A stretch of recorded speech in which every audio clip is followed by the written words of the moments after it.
Hello everyone, मैं विनीत आप सभी का स्वागत करता हूं आप सबके चैनल संदीप क्लासेस पर। जैसा कि आप सभी को पता है, यूपीएसआई के लिए जो मोस्ट एक्सपेक्टेड क्वेश्चन है मैथ के, वो हमारे द्वारा करवाए जा रहे हैं। जिसमें आप अगर टेस्ट लगा रहे होगे तो ऐसे क्वेश्चन आपको जरूर जरूर मिलते होंगे। तो आप इधर उधर की क्लास ना करके, इधर उधर की चीजें ना पढ़ के, अब वो पढ़ो जो एग्जाम ओरिएंटेड हो, जो एग्जाम में आने वाली चीजें हैं। तो इस वजह से आपका यह जो सेशन हमारे द्वारा लिया जा रहा है, इसमें सेम वैसे क्वेश्चन करवाए जा रहे हैं जो आपको एग्जाम में देखने को मिलेंगे। श्योर श्योर ही मिलेंगे। आप अगर हमारा सेशन कर रहे हैं जो लोग, उनसे इस चीज का डिस्कशन करिए तो पक्का पता होगा कि श्योर श्योर क्वेश्चन उनके टेस्ट सीरीज में ऐसे मिल रहे होंगे, क्योंकि जो हम क्वेश्चन करवा रहे हैं पीवाईक्यू बेस्ड करवा रहे हैं। इस वजह से ये सेशन बहुत इंपॉर्टेंट है आप सबके लिए। दोस्तों को सेशन को शेयर भी करिए और चैनल को भी सब्सक्राइब करके रखिएगा और दोस्तों में ज्यादा से ज्यादा शेयर करिएगा। ठीक है, स्टार्ट करते हैं आज की क्लास को। आज की क्लास बहुत ही बेहतर होने वाली, डेली से और भी बेहतर। देखते हैं फर्स्ट क्वेश्चन से। क्वेश्चन क्या कह रहा है? ये जो क्वेश्चन है, ऐसे क्वेश्चन जो क्षेत्रमिति से आपको यूपीएसआई में देखने को जरूर जरूर मिलेंगे। ठीक है, आप सारी चीजें पढ़ के जाइए। ऐसे क्वेश्चन बेलन से, शंकु से और आपका गोला से जरूर पढ़ के जाइएगा, क्योंकि क्वेश्चन आपको जरूर जरूर मिलेगा। क्वेश्चन पहला क्या कह रहा? उस बेलन का आयतन ज्ञात कीजिए जिसकी त्रिज्या, त्रिज्या मतलब उसका आर 42 सेंटीमीटर और ऊंचाई कितनी है? ऊंचाई कितनी है? 19 सेंटीमीटर है। तो क्या करना है? उसका आयतन ज्ञात करना है। तो देखो बेलन क्या रहेगा, आपका बेलन रहेगा, ये बेलन है मान लो, जिसको आप सिलेंडर बोलते हो, ये बेलन है। अब इसकी बेलन की ये ऊंचाई हुई, ये क्या है? हाइट है, और ये पूरी इसकी डायमीटर है, ये पूरी इसकी डायमीटर है। तो अगर इसके रेडियस की बात करेंगे तो रेडियस कहीं हाफ से होगी, आधी होगी, ये आर रेडियस उसकी हो गई। ठीक है, ये सिलेंडर हो गया। बट इसमें पूछेगा क्या क्या? आपको पूछेगा, देखो सर, नंबर एक बात पूछेगा आपका पृष्ठीय क्षेत्रफल पूछेगा। पृष्ठीय क्षेत्रफल, जब पृष्ठीय क्षेत्रफल पूछेगा तो इसका मतलब वो खाली ये चीजें पूछेगा, खाली ये आपको, आप जैसे आप ग्लास लीजिए, ग्लास जो सीधा ग्लास हो, उसका चारों तरफ का जो एरिया है उसको ऐसे पकड़िएगा, ऐसे पकड़िएगा, जो आपको ऐसे पकड़ में आ जाएगा उसका वो पृष्ठीय क्षेत्रफल है, उसका वो पृष्ठीय क्षेत्रफल है। अगर वो पूछेगा तो कितना होगा? 2 पाई। दो काहे लगाएंगे अभी उसको भी बताएंगे। आर एच, आर मतलब उसका जो गोलाई है, उसका जो रेडियस है, और एच मतलब उसकी ऊंचाई कितनी है, 2 पाई आर एच। ये उसका पृष्ठीय क्षेत्रफल हुआ। बट इसमें कभी कभी एक लाइन और ऐड कर देता है, कहेगा संपूर्ण पृष्ठीय क्षेत्रफल। क्या पूछेगा? संपूर्ण पृष्ठीय क्षेत्रफल, संपूर्ण पृष्ठीय क्षेत्रफल। अगर संपूर्ण पृष्ठीय क्षेत्रफल पूछेगा तो देखो इसका ये वाला क्षेत्र जो हाथ में पकड़े में आएगा ऐसे, वो तो काउंट करोगे ही करोगे, उसका ये एरिया भी काउंट करोगे जो नीचे ऊपर है, नीचे और ऊपर, ये चीज जो है ये भी काउंट कर लोगे। तो देखो ये जो हाथ पकड़ में आ रहा था वो तो लिखोगे, वो तो आएगा ही आएगा, 2 पाई आर एच प्लस, देखो आएगा क्या? ये नीचे का हिस्सा देखोगे आप, ये सर्कल बनेगा, वृत्त बनेगा। तो वृत्त का एरिया होगा कितना, होता कितना है? पाई आर स्क्वायर। बट एक वृत्त नहीं है, एक वृत्त ये भी है और एक वृत्त ये भी है। तो इसी वजह से क्या करेंगे हम? 2 पाई आर स्क्वायर लिख देंगे, 2 पाई आर स्क्वायर। ये संपूर्ण पृष्ठ हो गया। अब इसमें कॉमन आमन लेके जो आप लोग फार्मूला पढ़ते हो ये रटते हो, 2 पाई,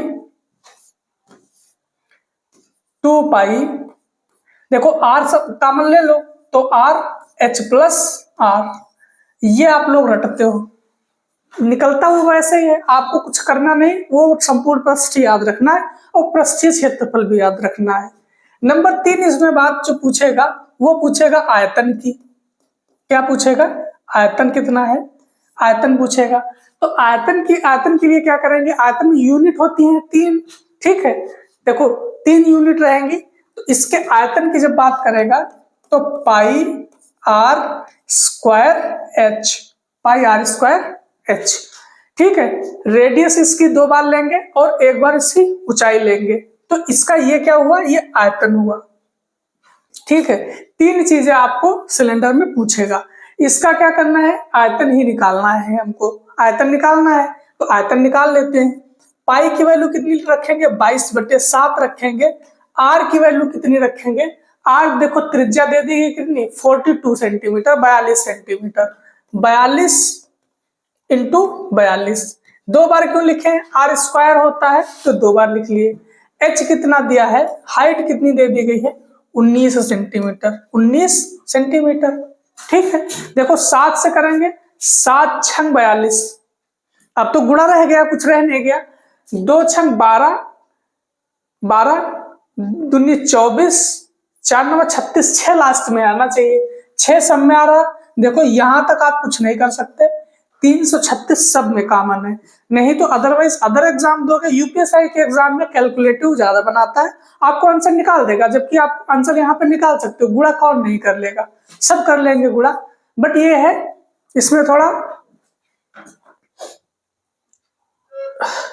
गुणा करना है, गुणा करो। देखो इसका, देखो अगर 22 को हम 6 बार में करेंगे तो 6 दूनी 12, 6 दूनी 12 1 13।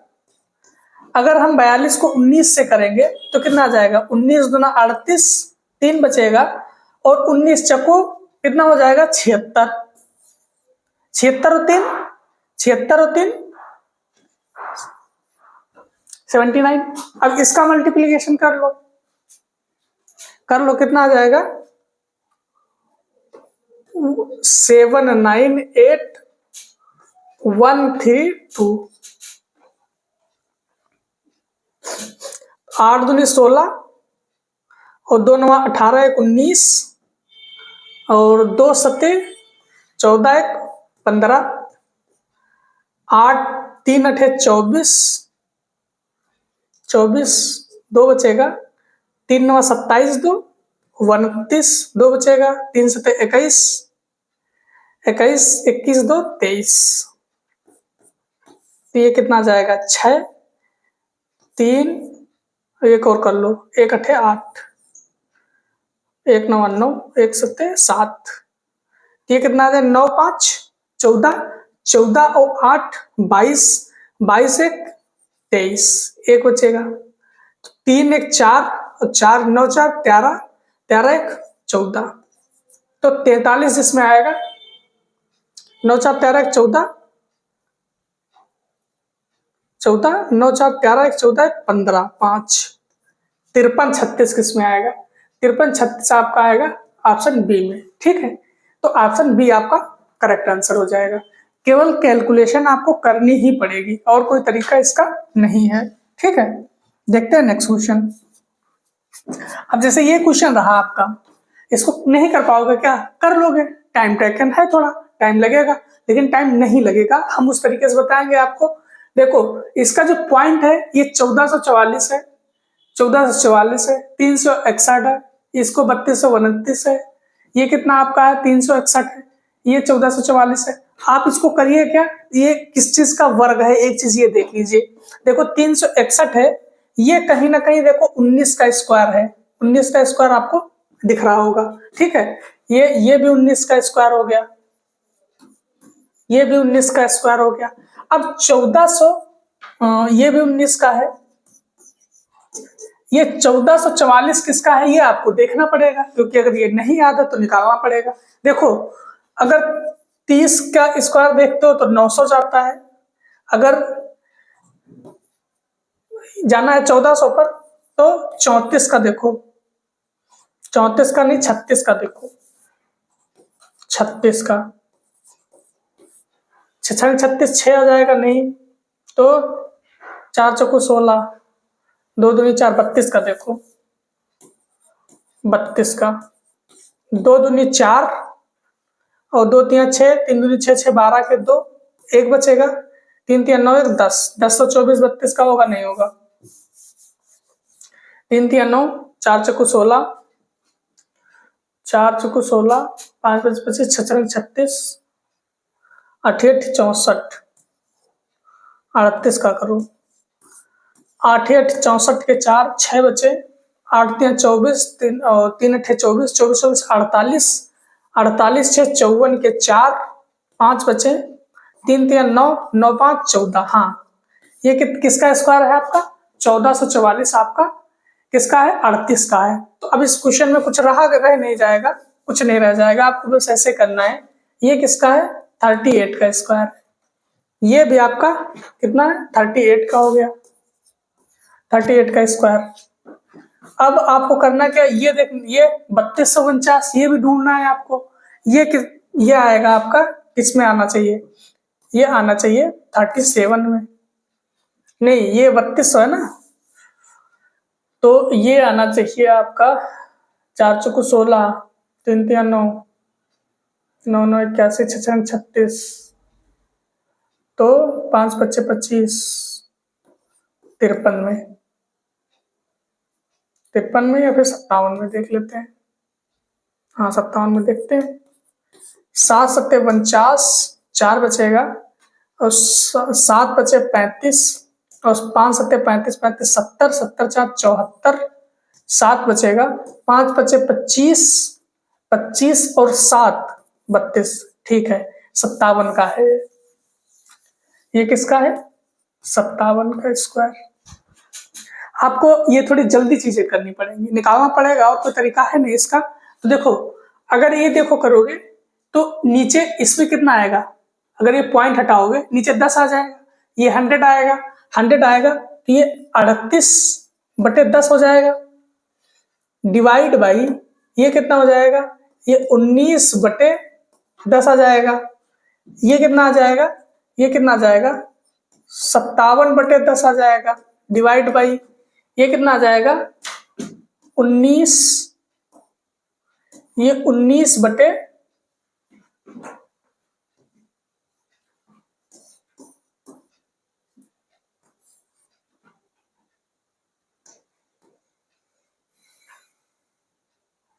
ये देखिए, ये 19/10 आएगा। ये देखिए कितना आ जाएगा? ये 38/10 आ जाएगा। ये 19/10 आ जाएगा। इतनी बातें समझ में आई। अब खाली इसका कैलकुलेशन करना है, कुछ रह नहीं गया इसमें। जो देखो, ये 38 लिखा, 38/10, गुणे साइन लगाओगे, नीचे का ऊपर करिए, 10/19 लिखिए, गुणे ये 57 लिखा है, ये 57 है बटे 10, गुणे ऊपर करोगे इसको 10/19, गुणे 38/10, गुणे 10/19। जो डिवाइड लगा है उसको पलटी मार दीजिए, गुणा का साइन लगा लीजिए। ठीक है, अगर आप इसको डिवाइड करोगे तब भी वही करना पड़ेगा। आप इसको डायरेक्टली याद रखिए। देखिए 19 दूना 38, 10 से 10 कैंसिल हो जाएगा, 10 से 10 कैंसिल यहाँ पर, 10 से 10 कैंसिल यहाँ पर, 19 दूना 38 यहाँ पर, और 19 3 57 यहाँ पर। तो कितना आ जाएगा? 2 दूनी 4 और 3 12। आपका आंसर डी करेक्ट हो जाएगा। ठीक है, तो ये क्वेश्चन आसान है बट कैलकुलेटिव है, पॉइंट पॉइंट देख के नहीं रखिएगा। आपको इसमें स्क्वायर अगर याद है तो और भी बेटर है, नहीं याद है तो आपको निकालने पड़ेंगी, सिंपल सी बात है। और कोई जरूरी भी नहीं एग्जाम में आपका याद किया हुआ स्क्वायर आ जाए, तो उसको निकालने का तरीका भी पता होना चाहिए। ठीक है, देखते हैं नेक्स्ट क्वेश्चन। नेक्स्ट क्वेश्चन, ये क्वेश्चन है, ये आपको टेस्ट लगाओगे तो कहीं ना कहीं आपको दिख गया होगा, ऐसा क्वेश्चन आया हुआ है प्रीवियस में। ऐसा क्वेश्चन इस वजह से रखा गया है आज के टेस्ट में। देखिएगा, ऐसा क्वेश्चन ये है, इसमें करना क्या है, ये 320 माइनस एक्स, ये पूरे पर होल स्क्वायर है, ये बराबर में √21 प्लस √16 है। आप पहले करिए क्या, आप पीछे से सॉल्व करना स्टार्ट कर दिए। देखिए 16 है, इसका 4 हो जाएगा, प्लस का 21, इस पर √अंडर हो जाएगा, ये टोटल कितना हो जाएगा? √25। ये टोटल की वैल्यू कितनी हो जाएगी? 5 हो जाएगी। अब देखो 320 माइनस एक्स बराबर, ये 5 है। आप एक चीज ये पढ़े हो, अगर स्क्वायर हटेगा, अगर रूट हटेगा तो इसका इधर स्क्वायर लगेगा, सिंपल बात है, लग जाएगा स्क्वायर, तो इधर स्क्वायर लग जाएगा, ये स्क्वायर लग गया, तो इसकी वैल्यू कितनी हो जाएगी 25 हो जाएगी। ये 320, अब ये माइनस का स्क्वायर है, उधर चला जाएगा, तो ये 25 प्लस का इधर आ जाएगा 25, ये x, तो x बराबर कितना आ जाएगा, ये देखिए 20 है, 320 है और ये 25 है, तो कितना आना चाहिए 295 आना चाहिए। आपका 295 करेक्ट आंसर हो जाएगा, कहीं पे है ऑप्शन डी करेक्ट आंसर है। तो ऐसे क्वेश्चन आएंगे जो आपको रैपिड फायर तरीके से करने पड़ेंगे, ठीक है। देखते हैं नेक्स्ट क्वेश्चन। नेक्स्ट क्वेश्चन है अपना, अच्छा क्वेश्चन है, देखो क्या कह रहा है, कह रहा है एक दंड आरेख है और दिए गए आंकड़ों का अध्ययन करें और प्रश्नों के उत्तर दें। कह रहा है 4 अलग अलग कंपनियां हैं, ए है, बी, सी, डी है, कि निवेश कुल बिक्री और लाभ दिया गया है। कुल बिक्री, निवेश कुल बिक्री और लाभ दिया गया है, ठीक है। अब क्वेश्चन का थोड़ा और ऊपर देखते हैं, जो उसका पूरी लैंग्वेज आप पढ़ लिए। देखिए क्या क्या दिया गया, देखो ये जो ब्लैक है ये निवेश है, जो आपने इन्वेस्ट किया है। ये अपना पूरा जो कारोबार आपका है उतने का, कितने का कारोबार है, ठीक है। तो ये कितना है आपका लाभ है। अब कारोबार मतलब कारोबार में क्या आ जाएगा, कारोबार में आ जाएगा कि टोटल जो आपने निवेश किया है, जो लाभ मिला के कितना कारोबार है, वो आपका पूरा कारोबार आ जाएगा। कारोबार मतलब अगर इसको ऐसे देखोगे, कारोबार क्या बराबर क्या करता है, लाभ प्लस निवेश, या फिर निवेश प्लस लाभ लिखिए, ज्यादा सही है। निवेश प्लस लाभ लिखिए, ठीक है। अब किसी में भी देख लीजिए, जैसे मान लो ये क्वेश्चन है, इसमें निवेश किया 4.4, लाभ कितना है 8.8 है, तो कारोबार कितना का हुआ, जोड़ लीजिए, 8 4 12, एक बचेगा, और 8 4 12 1 11, 13.2, पूरा कारोबार 13.2 का है, ठीक है। अब देखिए क्वेश्चन क्या कर रहा है, क्वेश्चन ये देखिए, कंपनी डी की 4 कंपनियां हैं, ए, बी, सी एंड डी हैं। अब देखो कंपनी डी की कुल बिक्री का कितना प्रतिशत कंपनी सी का लाभ है। अब कुल बिक्री कैसे करोगे, कुल बिक्री मतलब उसका पूरा कारोबार, ठीक है। यहां से कंफ्यूजन नहीं हुई है कि कुल बिक्री का उसने पूछ लिया तो हम क्या करेंगे, कुल बिक्री मतलब उसने पूरे कारोबार की बात की है। कंपनी डी की कुल बिक्री का कितना प्रतिशत, कंपनी डी है, जो कंपनी डी का कुल बिक्री है कितना 9.2, कुल बिक्री का कितना प्रतिशत कंपनी सी का लाभ है। कंपनी सी कहाँ है, कंपनी सी ये है, कंपनी सी का लाभ का कौन सा है, ब्राउन है, तो लाभ कितना है 2.4 है, 2.5 है। तो कंपनी सी का अगर लाभ की बात करेंगे तो कितना है 2.5 है। बट वो कह रहा है किसका, कंपनी डी की कुल बिक्री का कितना प्रतिशत, मतलब रिस्पेक्ट को में कौन रखना है, रिस्पेक्ट में रहना है डी को रिस्पेक्ट में रखना है, ठीक है। डी को रिस्पेक्ट में रखना है, तो डी कितना है 9.2 और 2.5 इंटू 100 प्रतिशत में निकालना है। देखो पॉइंट से पॉइंट हटा दिए, अब कर दो, 2 से कटेगा नहीं कटेगा। अब 92 को डायरेक्ट डिवाइड कर लीजिएगा, 25, ये 25 आया, 0 बढ़ाओगे पॉइंट लग जाएगा, तो ये कितनी बार में जाएगा, मुझे लगता है 2 बार में जाना चाहिए। 2 दूनी 4 और 2 9 18, ये कितना आ जाएगा 6 आ जाएगा, ये कितना आ जाएगा यहाँ से 14 आ जाएगा, 14 से 8 जाएगा, 6 बचेगा, फिर पॉइंट लगाया 0 बढ़ा दिया, कितनी बार में जाना चाहिए, मुझे लगता है 7 बार में। तो 8 7 56, हाँ चला जाना चाहिए 7 बार में।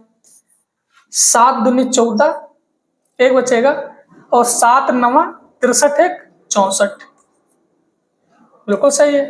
तो 27 पॉइंट समथिंग आना चाहिए आंसर आपका, 27 पॉइंट समथिंग आपका आंसर आना चाहिए, जो कि आ भी रहा है कौन से ऑप्शन में, ऑप्शन आपका डी करेक्ट है, डी में आ रहा। पूरा कैलकुलेशन करने की जरूरत नहीं, टाइम की आपकी कमी होगी, इस वजह से जब आंसर दिखने लग जाए वहीं पे मार दो आंसर, ठीक है। ज्यादा आप पूरा आंसर निकालने के चक्कर में पड़िएगा ही नहीं, ठीक है।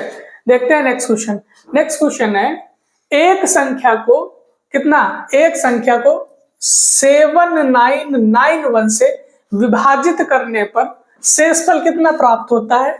89 शेषफल प्राप्त होता है। 89 अगर मान लो कि अगर मान लो हमने क्या किया, कोई भी संख्या ले ली, उसको हम किसी संख्या से डिवाइड किया, उसका शेषफल जो आया है, उसका शेषफल अगर 89 प्राप्त होता है, उस संख्या को अगर 61 से अगर इसी संख्या को हम 61 से डिवाइड करेंगे तो हमारा जो शेषफल बच रहा होगा, पहले से बच रहा होगा, वो तो उसमें ऐड ही है उस संख्या में।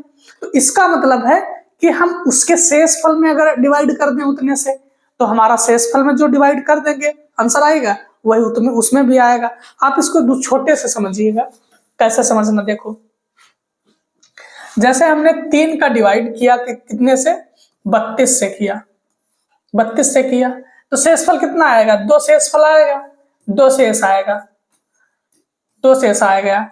अब हमने कहा कि अब ये 32 को, अब 32 को 2 से डिवाइड करना है, 2 से डिवाइड करना है, तो शेषफल कितना आएगा? तो अगर हम 32 को चाहें 2 से डिवाइड कर दें, तब 0 शेषफल देखो आ रहा है, 0 शेष आ रहा है, 0 शेष आ रहा है।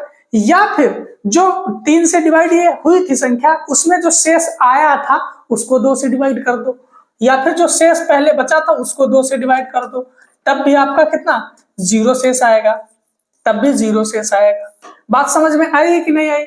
जो पहले शेष आ रहा था उसमें जो अब जिससे डिवाइड करना है, चाहे उसमें डिवाइड कर लो, चाहे फिर पूरी संख्या से करो, तो हम इतना काम क्यों करेंगे? हम जो पहले शेष आ रहा था उसी में डिवाइड कर देंगे उसको, ठीक है, उसी में डिवाइड कर देंगे। तो क्या कह रहा था, अगर 7991 से विभाजित करने पर एक संख्या का शेषफल कितना आता है? 89 आता है। कितना आता है? 89 आता है। अगर उसको 61 से डिवाइड किया जाए तो 61 से डिवाइड कर दो, 61 से डिवाइड करो, एक बार में जाएगा, एक बार में जाएगा, तो बचेगा कितना, 8 और 2 28 बचेगा। कितना बचेगा? 28 बचेगा शेष। ऑप्शन आपका डी करेक्ट है, ठीक है। देखते हैं नेक्स्ट क्वेश्चन। नेक्स्ट क्वेश्चन है, नेक्स्ट क्वेश्चन एरर की वजह से ये क्वेश्चन देखिए वो सही नहीं है। इसमें है एक घड़ी विक्रेता घड़ियों को प्रति घड़ी कितना, 1,96,812 रुपए में बेचता है। मतलब ये बेचता है कितने की बेचता है? 1,96,812 रुपए की बेचता है। हालांकि वह क्रमशः 10% और 30% की 2 क्रमिक छूट देने के लिए मजबूर है। मतलब छूट देता है तब बेचता है वो 1,96,812 रुपए की। मतलब ये छूट देने के बाद में इतना पैसा उसको मिलता है, बेचता है। तो कह रहा है उसका अंकित मूल्य क्या होगा? हमको पता है कि हम अंकित मूल्य जो प्राप्त करते हैं, अंकित मूल्य जो होती है, जो हम छूट देते हैं अपने अंकित मूल्य पर देते हैं, छूट जो भी छूट देंगे अंकित मूल्य पर देंगे। तो हमने इस वस्तु का क्या किया, वस्तु का अंकित मूल्य मान लिया कितना, x मान लिया कि उस वस्तु का, या फिर उस वस्तु क्यों, घड़ी मान लेते हैं ना, घड़ी है ये, घड़ी का अंकित मूल्य कितना मानेंगे? घड़ी का अंकित मूल्य x मान लेंगे, ठीक है। अब इस पर हम छूट देंगे, x माने हैं, इस पर छूट कितनी देंगे? पहले 10% की छूट देंगे तो 90% पर बेचेंगे, फिर हम 30% का छूट देंगे तो 70% पर बेचेंगे। हमने बेचा कितने का है? हमने बेचा है 1,96,812 रुपए का। इसमें तो कोई दिक्कत नहीं है, इसमें तो कोई दिक्कत नहीं ना। ये क्वेश्चन बनाने में किसी को कोई तकलीफ नहीं होनी चाहिए, क्योंकि देखो उसने 10% की पहली छूट दी तो 90% बेचा होगा उसने, प्रतिशत मतलब 100। अगर उसने 30% का छूट दिया है मतलब 70% के पैसे लिए उसने, ठीक है। देखो 2 0 से 2 0 कैंसिल हो जाएगा। अब 9 से काटोगे, 7 से काट लो, 9 से ज्यादा करीब है, 9 से काटो, 9 दूनी 18, 1 आ जाएगा, 9 1 का 9, 7 आ जाएगा, यहाँ 78 हुआ, 9 8 72 हुआ, 6 आ जाएगा, 61 हुआ, तो 9 6 54 हुआ, तो 6 7, तो 9 8 72, 9 का काम खत्म हो गया। अब 7 देखिएगा, 7 21, 7 1 कम 7 दूनी 14, 7 चक्कू 28, 7 भी खत्म हो गया। तो उस घड़ी का अंकित मूल्य कितना था? 31 24 00, 31 24 00 ये रुपया, ठीक है। 31 24 00 आपका कहाँ है? 31 24 00 आपका ऑप्शन ए में रखा है, ठीक है। देखते हैं नेक्स्ट क्वेश्चन। क्वेश्चन ये है, पाइप ए एक टंकी को 840 मिनट में भर सकता है, पाइप बी उसी टंकी को 1050 मिनट में खाली कर सकता है। एक चीज याद रखिए ना, ये खाली कर रहा है, बी पाइप जो लगा है वो खाली कर रहा है। यदि दोनों पाइपों को एक साथ खोल दिया जाए तो खाली टंकी को भरने में कितना समय लगेगा? तो आपको भैया ऐसे तो नहीं पता चलेगा, इसकी निकालनी पड़ेगी एफिशिएंसी। आपको एफिशिएंसी के लिए निकालने के लिए मैंने बहुत बार बोला है, जब ऐसा कुछ हो तो आप ये ट्री बना लीजिए, ये ए है और ये है आपका बी, ये क्या है? ये है बी। ए कितनी खाली टंकी को भरने में कितना समय लगेगा? 840 मिनट ले रहा है। बी भरी टंकी को खाली कितने समय में कर रहा है, ये चीज याद रखिए। ये देखो बी पाइप बी उसी टंकी को 1050 मिनट में खाली कर सकता है, भरी टंकी को खाली कर सकता है 1050 मिनट में। तो दोनों पाइपों को एक साथ खोल दिया जाए तो खाली टंकी को भरने में उसे कितना समय लगेगा? ये करने से पहले इसका हम एलसीएम लेंगे, एलसीएम से इसकी एफिशिएंसी निकालेंगे, ठीक है। अब देखो ये 840 है, 840, 2 चक्कू 8, 2 दूनी 4, फिर 2 से करेंगे, 2 दूनी 4, 2 1 कम 2, फिर 2 से 2 1 कम 2, 2 पंचे 10, फिर 5 से करेंगे, 5 दूनी 10, 5 1 कम 5, 7 3 21, तो इसके कितना आ जाएगा? 2 की पावर 3, 5 3 और 7, ठीक है। इसका देखेंगे तो इसका कितना आ जाएगा? 10 50, तो 2 से करेंगे, 2 पंचे 10, 2 दूनी 4, 2 पंचे 10, 5 से करेंगे, 5 1 कम 5, 5 बचे 25, 5 से करेंगे, 5 दूनी 10, 5 1 कम 5, 7 3 21, तो कितना हो जाएगा? 2 5 की पावर 2, 7 इंटू 3। अब इसका एलसीएम कैसे लेंगे? एलसीएम मतलब जो जिसकी पावर बड़ी बड़ी है वो ले लेंगे। देखो 2 की पावर 3 बड़ी है तो 2 की पावर 3, 3 की पावर कितनी बड़ी है? 1, तो 3 की पावर 1, 3 ले लेंगे। फिर कितना? 5 की पावर 2 है तो 5 की पावर 2, फिर कितना है? 7 है। ये आपका एलसीएम हुआ। अब एफिशिएंसी निकालना कोई बहुत बड़ी बात नहीं रह गई। देखो 2 की पावर 3 कट गया, 1 5 कट गया, तो 1 5 बच गया, 1 5 बच गया, फिर 3 1 कट गया, 7 कट गया, ठीक है। तो इसकी एफिशिएंसी कितनी आई? 5। इसकी देखिएगा 1 2 कट जाएगा तो 2 की पावर 2 बच जाएगा, ठीक है। 5 का स्क्वायर कट ही गया, 3 कट ही गया, 7 कट ही गया, सब कट जाएंगे, कोई दिक्कत नहीं। तो ये इसकी कितनी एफिशिएंसी आएगी? इसकी आएगी 4, इसकी एफिशिएंसी आएगी 4 आएगी। अब इसकी एफिशिएंसी 4 आ जाएगी, बट इसको याद रखना ये क्या है? ये खाली करने वाला पाइप है, ये पाइप है खाली करने वाला। अब देखो पूरा काम कितना करवाना है? कैपेसिटी कितनी है? 2 की पावर 3, 5 की पावर 2 और 7, ये है कैपेसिटी पूरी। अब देखो 5 ये खाली, 5 ए 5 भरेगा, 5 भरेगा, ए क्या करेगा? 5 भरेगा, बट साथ में जब चलेंगे बी क्या करेगा? बी खाली कर देगा 4, तो पानी जाएगा कितना? 1 यूनिट। साथ में यही तो कह रहा था कि साथ में अगर ए और बी दोनों साथ में चलेंगे तब कितने समय में भर जाएंगे? तब 1 यूनिट 1 घंटे में 1 मिनट में भरेगा पानी। तो इसके मतलब जो हमारा कैपेसिटी थी उतने ही पानी भर पाएगा। देखो 8 8 तिया 24 गुणे 7 इंटू 25, ये इतना आएगा। तो यार ये कुछ ज्यादा आ रहा मुझे लग रहा है, देखना पड़ेगा कुछ गड़बड़ तो नहीं किए हैं। 2 की पावर 3 कट गया, हाँ बिल्कुल गड़बड़ किए हैं। देखो काहे नहीं गड़बड़ किएंगे, एफिशिएंसी में गड़बड़ किए हैं हमने।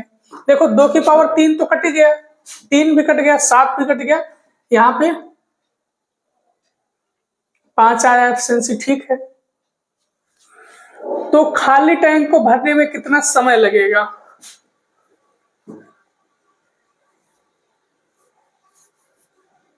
दो का स्क्वायर हो गया, 3 कट गया, 5 स्क्वायर 7, ठीक है। 8 तिया 24,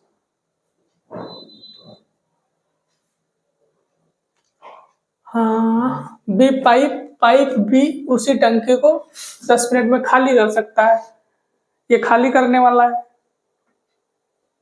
यदि दोनों पाइपों को एक साथ खोल दिया जाए तो खाली टैंक को भरने में कितना समय लगेगा?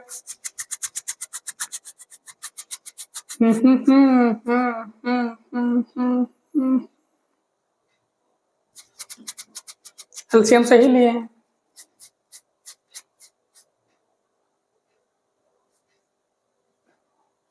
2 की पावर 3, 3 की पावर 1 ठीक है, 5 की पावर 2 सही है, 7 ठीक है, 3 कैंसिल हो गया, 1 5 बच गया, 1 7, हाँ ठीक है, सही तो है यार। आंसर क्यों नहीं आ रहा, आंसर क्यों नहीं आ रहा है? ये 8 है, ये 3 है, ये 25 हुआ, ये 7 हुआ। तो 25 का मल्टीपल तो इसमें कोई है ही नहीं, 0 आना चाहिए।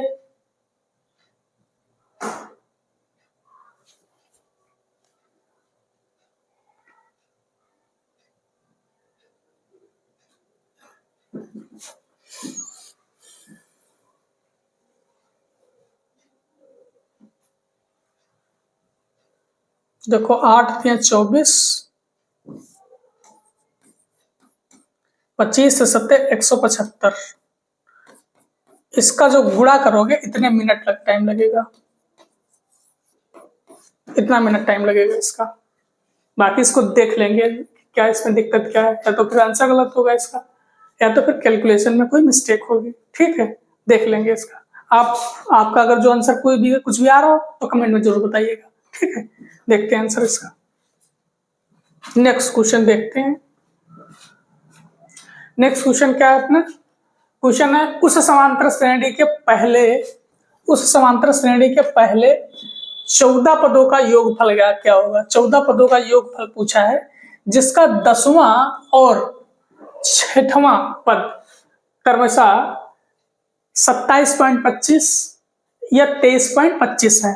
देखो इसका ये इक्वेशन से लगेगा, एक क्वेश्चन हमने करवाया इस तरीके का आपको। देखो 6वां 10वां पद है, तो आप एक फार्मूला Tn बराबर a plus n minus 1 into D, ये आपको पता होगा बहुत अच्छे से, ये पता ही होगा। देखो Tn 10वां है तो 10, a की a प्लस 10 है तो 10 माइनस 1 इंटू डी, ठीक है। अब Tn 10वां पद दिया कितना गया है? 10वां पद है कितना? 10वें पद की वैल्यू कितनी है कितनी? 27.25, कितनी? 27.25 a प्लस 9d, तो ये इक्वेशन 1 मान लेते हैं इसको। सेम ऐसे ही हमको क्या किया गया है, 6वां पद भी दे दिया गया है। 6वां पद क्रमशः कितना है? 6वां पद कितना गया? T6 a plus 6 minus 1 into D, minus 1 into D. T6 की वैल्यू कितनी दे दी गई है? 23.25, 23.25 a प्लस 5d, ये इक्वेशन 2 मान लेंगे। अब इक्वेशन 1 और 2 को सॉल्व कर लेंगे, यहां से a और d की वैल्यू निकाल लेंगे। a d की वैल्यू निकालने के बाद हम अपने फार्मूले में पुट करेंगे। निकालिए किस कैसे निकालेंगे, ए पहली वाले क्वेश्चन में हम इसको रख देंगे। तो a प्लस 9d बराबर 27 प्लस 0.25। फिर ये कितना है, a प्लस 5d 23.25। देखो घटाने पर सबको करेंगे तो a तो कैंसिल हो जाएगा, ये कितना बचेगा 4d, ये कितना आ जाएगा 0 पॉइंट, ये कितना आ जाएगा 4। तो d की वैल्यू कितनी आ जाएगी 1। अगर d की वैल्यू 1 आ गई है तो हम a की वैल्यू निकालने में कोई मुश्किल नहीं होगा, किसी भी इक्वेशन में रख देंगे, चाहे 1 और चाहे 2 में रख देंगे। देखो a प्लस 9d 27.25 है, तो a की वैल्यू d की वैल्यू 1 रखेंगे तो 9 ही रहेगा। 27.25 27.25 माइनस 9, तो देखो कितना आ जाएगा, ये कितना आ जाएगा 18.25 आ जाएगा। a की वैल्यू 18.25। ठीक है, अब कह रहा है, अब हमारे पास सारी वैल्यू अवेलेबल है, कह रहा है समांतर श्रेणी के पहले 14 पदों का योगफल, मतलब Sn बराबर n/2 2a plus n-1 into D. इसमें n की जगह क्या कह रहा है 14 पुट करो, n की जगह 14 पुट करो, तो कोई बहुत बड़ी मुश्किल की बात नहीं, पुट कर देते हैं s 14, तो n की जगह 14 रखोगे, 14/2 a 2a है, a की वैल्यू है कितनी 18.25 प्लस n की वैल्यू कितनी रखना है 14 रखना है, तो 14 माइनस 1 इंटू डी की वैल्यू कितनी रखनी है 1 रखनी है, डी की वैल्यू 1 रखनी है। ठीक है, अब देखो कैलकुलेट कर लो सॉरी, ये 7 हुआ, ये कितना हुआ 7 हुआ, ये 7 हुआ, ये 7 हो जाएगा, ये कितना हो जाएगा 18 दूनी 36, 18 दूनी 36.5 36.5 हो जाएगा, ये कितना आ जाएगा ये 13 आ जाएगा, कर लो इसको अंदर जोड़ लो, तो ये 36 13 49.5 आ जाएगा, गुणे 7 कर लो, 7 बचे 35 के 5 3 बचे, और 7 9 63 3 66 6 बचे, 7 चक्कू 28 28 6 34 346.5 346.5 आपका आंसर ए करेक्ट होगा। ठीक है, क्वेश्चन बड़ा है बट ये क्वेश्चन गिने चुने लोग करेंगे, तो आपको इसमें जब नॉर्मलाइजेशन होगा तो अच्छे नंबर मिलेंगे इसके, ये होता है नॉर्मलाइजेशन में, आपको ये चीज माननी पड़ेगी। ठीक है, देखते हैं नेक्स्ट क्वेश्चन। नेक्स्ट क्वेश्चन है, क्वेश्चन नेक्स्ट ये क्या कह रहा है, कह रहा है एक दुकानदार ने 360 किलोग्राम चावल, कितने के 360 किलोग्राम चावल क्या किए 135 रुपए प्रति केजी की दर से खरीदा, उसने कुल मात्रा का 80% अगर 200 रुपए प्रति केजी के हिसाब से बेचा और 80% की समग्र 80% का समग्र पूरे पर 80% का लाभ प्राप्त करने के लिए उसे शेष मात्रा को कितने रुपए प्रति केजी के हिसाब से बेचना पड़ेगा। अगर इसको आप नॉर्मल कैलकुलेशन से करोगे तब भी आसानी से कर लोगे। देखो कैसे, अगर मान लो दुकानदार के पास 360 किलोग्राम चावल थे, उसने केजी चावल थे, उसने 135 रुपया प्रति केजी के हिसाब से बेचा, तो उसने बेचे कितने के, सिंपल गुणा है 135 इंटू 36, 6 पंचे 30, 3 बचेगा, 6 3 18, 3 21, 1 बचे 2 बचेगा, और 6 कम 6 2 8, 3 बचे 15, 1 बचेगा, 3 3 9 10 का 0, 1 बचेगा, 3 1 कम 3 1 4, तो 0 6 8 4, तो कितना जाएगा ये 48 60, और 1 0 ये वाला है, तो इतना आ जाएगा। ठीक है, क्या रहा है, हमको समग्र सारे पूरे लेन देन में हमको 80% का लाभ चाहिए। मतलब हमको कितना 48,600 पर 80% का लाभ चाहिए। तो अगर हमको इस पर 80% का लाभ चाहिए, समग्र पर 80% का लाभ चाहिए, तो हम 48,600 को क्या 180 पर नहीं बेचेंगे? 180 लाभ पर नहीं बेचेंगे, बिल्कुल बेचेंगे। 2 0 से 2 0 कैंसिल। फिर क्या करना है, ये 18 से कर देना है। 18 छक्का 108 के 8 10 बच गए। 18 अट्ठी कितना होता है? 144 होता है। 144 और 10 154 के 4 कितना बचेंगे? 15 बच जाएंगे। फिर 18 चक्कू कितना होता है? 18 दूनी 36, 18 3 तो 54, 18 चक्कू 72, 72 और 15 87 होगा। कितना? 87 होगा। अब देखो जीरो कितने बढ़ाने हैं? 1 0 बढ़ाना है। इतना हमको चाहिए। हमको चाहिए कितना? इतना पैसा चाहिए, 87,480 चाहिए। हमने खर्च कितना किया? हमने खर्च किया है 48,600। ठीक है, बट बीच में इसने एक लाइन लिखी है, उसने समग्र कुल मात्रा का 80% 200 रुपया प्रति केजी के हिसाब से बेच लिया उसने। ठीक है, अब देखो माल था कितना? 360 केजी। ठीक है, ये 100% था। ये मान लो इसका 80% देख लीजिए कितना है? 80%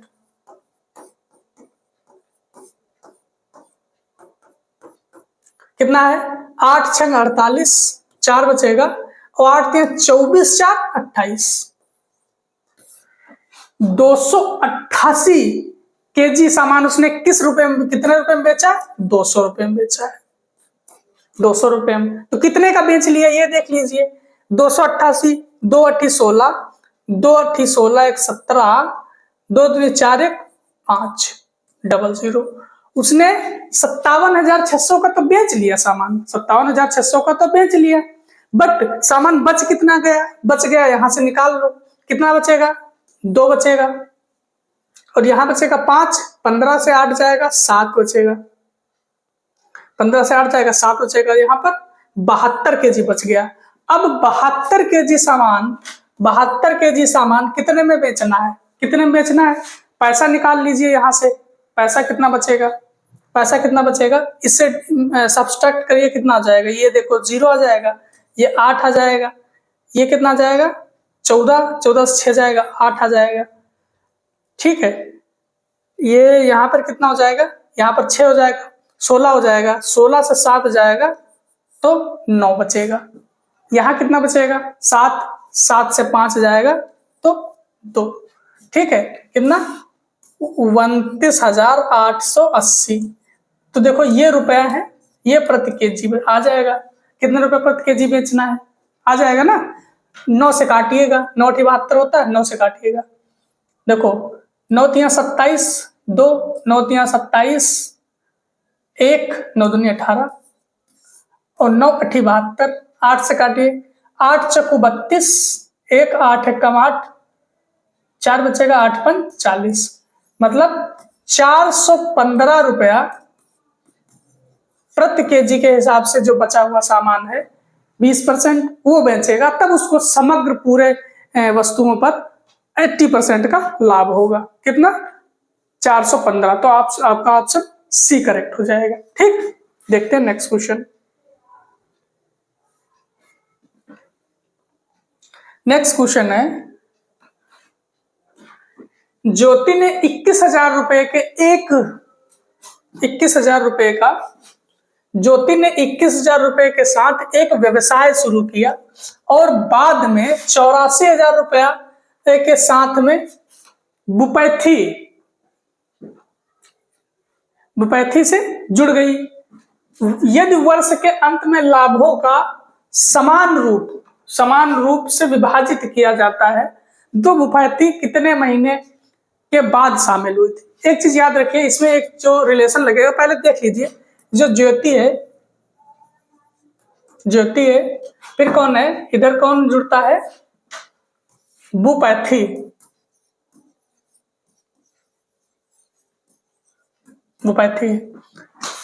कितना ज्योति जुड़ती है 21,000 रुपये से, ठीक है।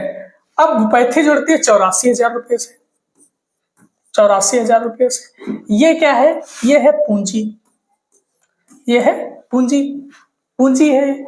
बट करना क्या है आपको, कह रहा है लाभ समान है। ये देखो लिखा है, यदि वर्ष के अंत में लाभों को समान रूप से विभाजित किया जाता है। लाभ क्या है, अगर लाभ इसका 1 है तो इसका भी 1 है, तो ये लाभ हुआ।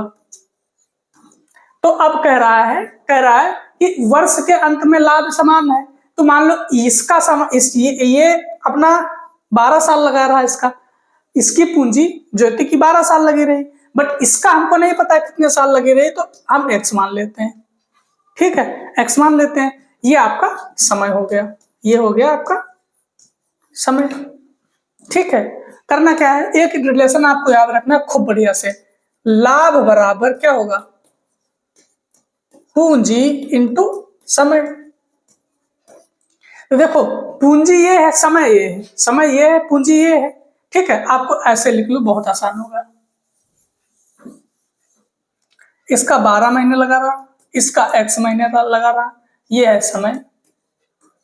लाभ पर पक्का पता है, 1 है लाभ, ये है लाभ, बराबर बराबर है लाभ। तो देखो इसके 3 जीरो का कैंसिल, इसको 3 जीरो कैंसिल, तो देखो 21 एक कम 21 चको 84, ठीक बात है। अब देखो अगर हम पूंजी को समय से मल्टीप्लाई करेंगे तो लाभ के बराबर रख सकते हैं, बिल्कुल रख सकते हैं। देखो 12 एक कम 12, 12 एक कम 12, ये कितना आ जाएगा, 4x आ जाएगा, ये कितना 4x आ जाएगा, ठीक है। अब देखो हम 12/4x 1/1 लिख सकते हैं, नहीं लिख सकते हैं, लिख सकते हैं। तो देखो 4 तिया 12, तो x की वैल्यू कितनी आ जाएगी, 3 आ जाएगी। x की वैल्यू 3 आ गई, इसके मतलब x का खाली 3 महीने ही लगा है, x का 3 महीने 3 माह, x का जो पैसा है 3 महीने लगा रहा है केवल।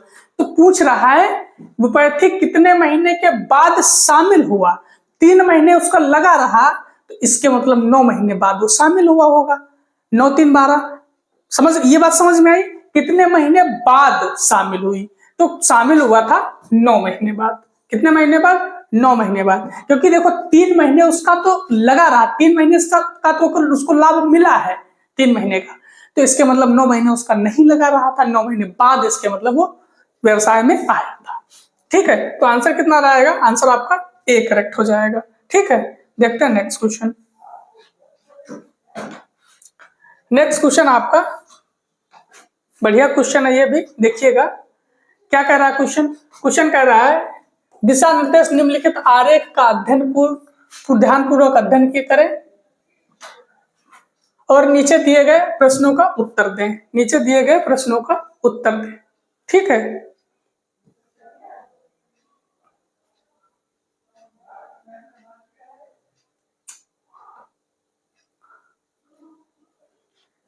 अगर दंड आरेख के कुछ वर्षों में एक कंपनी द्वारा डिजिटल और एनालॉग घड़ियों को उत्पादन करती है, सैकड़ों में दिया गया है, ठीक है। आगे देखिए क्वेश्चन आपका नीचे दिया गया है, क्वेश्चन नीचे दिया गया है, देखो क्या है, ये जो ब्लैक में है वो डिजिटल घड़ी है, जो ब्राउन में है ये एनालॉग घड़ी है, ठीक है। कह रहा है क्वेश्चन कह रहा ये वर्ष 2015, 16, 17, 18, 19 और 20 है, ये आपके 5 वर्ष दिए गए हैं। देखो उत्पादन, इस लाइन में उत्पादन आपका दिया गया है 55, 45, 75, 40, 60, 50, 85, 55, 90, 45, 95 और 30 दिए गए हैं।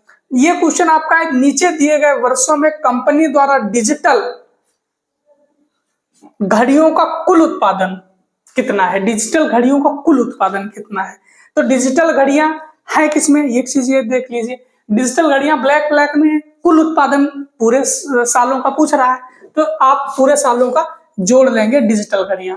तो डिजिटल घड़ियां देखो ब्लैक में है, तो ब्लैक में जोड़ लीजिए 55, जोड़ना ऐसे जोड़ लीजिए ना, 5 5 10, 5 15, 5 20, 0 2 बचेगा।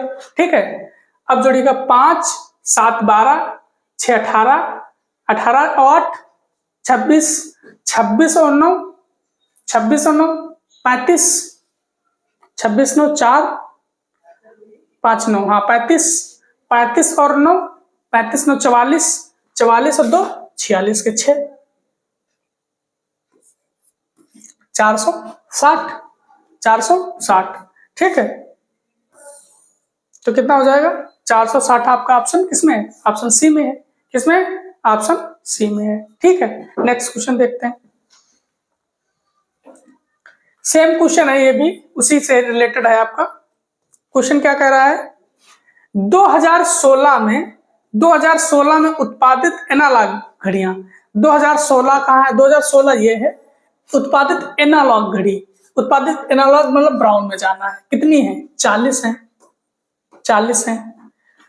और 2020 में उत्पादित डिजिटल घड़ी, 2020 में उत्पादित, 2020 कहाँ है? ये है। उत्पादित डिजिटल घड़ी ब्लैक में जाएंगे तो कितना है? 85 है, 85 है 2020 में। उत्पादित डिजिटल घड़ियों के बीच अनुपात कितना है? कुछ नहीं, क्वेश्चन में अनुपात पूछ लिया बस। 95, 5 से करोगे 5 8 40, 5 एक कम 5, 5 9 45, 8:19, 8:19 कहां पर है आपका? आपका है ऑप्शन सी में है। ठीक है, ऑप्शन सी में है। अब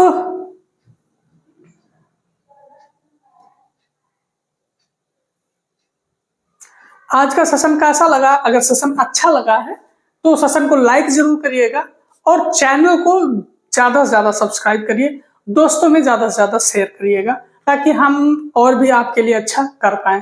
ठीक है, थैंक यू सो मच। और जो आपकी जो डाउट रह जा रहे हैं कमेंट में बताते रहिएगा, हम प्रॉपर आप उसको उस कमेंट पे ध्यान देंगे, उस चीज पे ध्यान देंगे जैसा आप बताओगे। ठीक है, thank you so much. Channel को जरूर सब्सक्राइब कर रखिएगा और दोस्तों को जरूर जरूर शेयर करिएगा।